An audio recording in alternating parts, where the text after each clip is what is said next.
김용민 브리핑.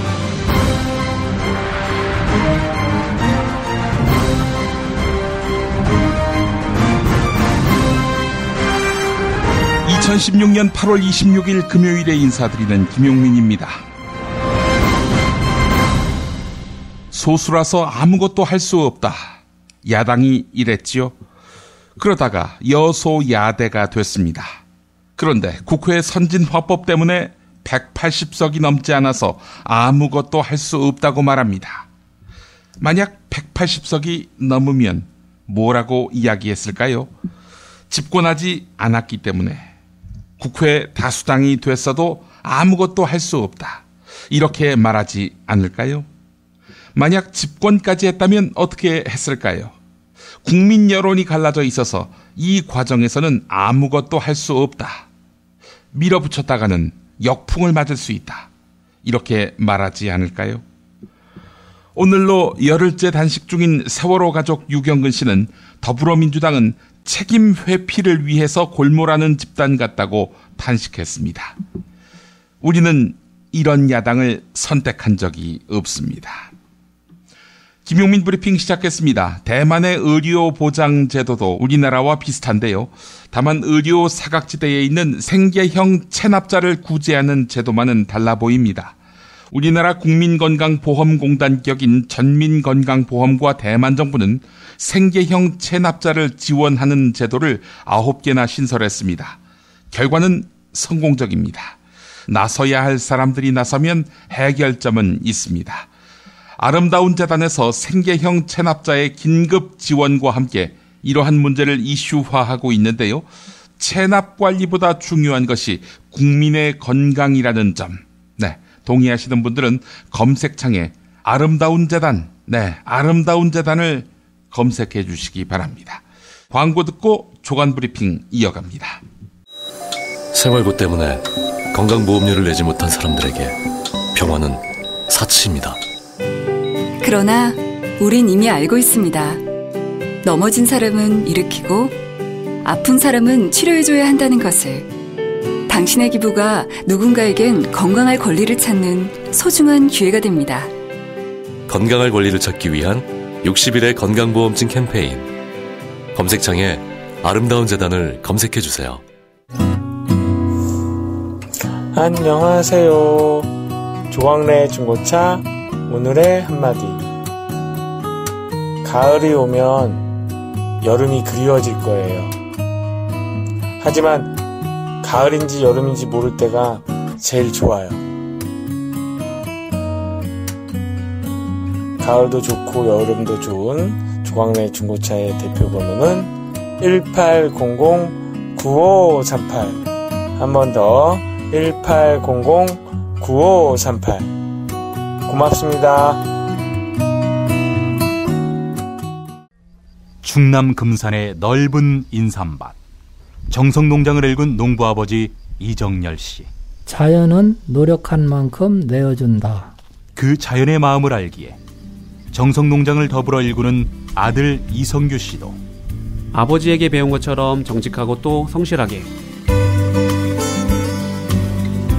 정성농장 홍삼은 인삼 재배부터 가공 판매까지 모두 책임지고 있습니다. 그래서 대한민국 1등 품질을 자부합니다. 검색창에 정성농장 홍삼을 검색해주세요.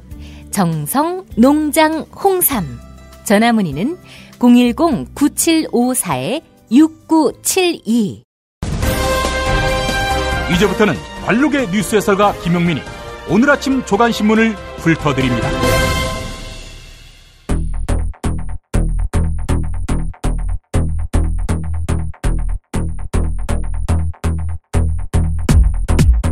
먼저 오늘의 헤드라인입니다.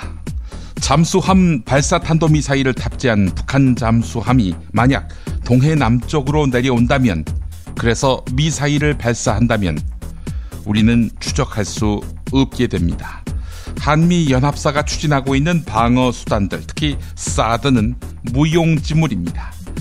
이에 따라 여당 의원들마저 사드 배치와 관련해 비판적인 입장으로 돌아서고 있습니다. 일본군 위안부 피해 할머니들과 시민사회의 반대에도 정부는